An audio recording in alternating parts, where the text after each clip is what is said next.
The feast of St. Joseph the Worker, very famously started by, I don't remember. I know Archbishop Hughes was in the colonnade of St. Peter's when the Pope brought it up, but it was a response to fascism and socialism in Italy, and the idea was to bring focus and attention on the dignity of workers. And John Paul II pushed this hard. We really haven't, I guess they answered it so definitively, we haven't needed an update on the thing. But the idea is that work is not just servile labor, just what you do in order to survive. But at a deeper level, it is your participation in God's act of creativity, and it makes you an artist. An artist that may participate in the art of farming or gardening or sewing or sculpting or accounting or law.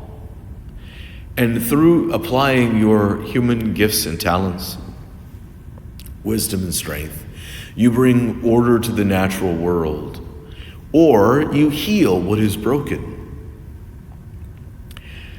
And the idea being that either you are in all that you do, doing so for God.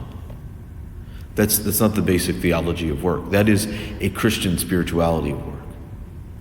I'm doing this for the Lord. The monks, St. Benedict would tell his monks, live has been destined for judgment. Meaning, as I send you out to go tend the flocks, do so as if Jesus was watching.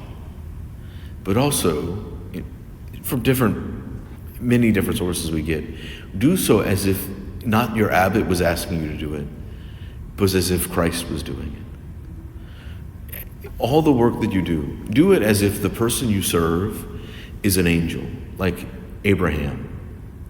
Abraham? Yes, Abraham. Providing hospitality for the three strangers. And of course, they end up being God's messengers, who then tell Abraham, you've been heard. In a year, you'll have the child we promised you. And then they sort of go away. This happens every so often in the lives of the saints, right? I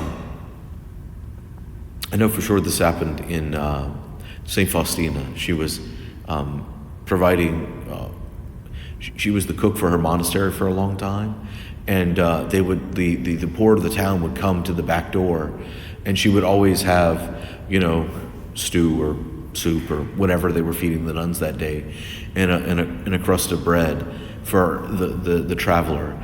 And one time the traveler ate, smiled, and then disappeared.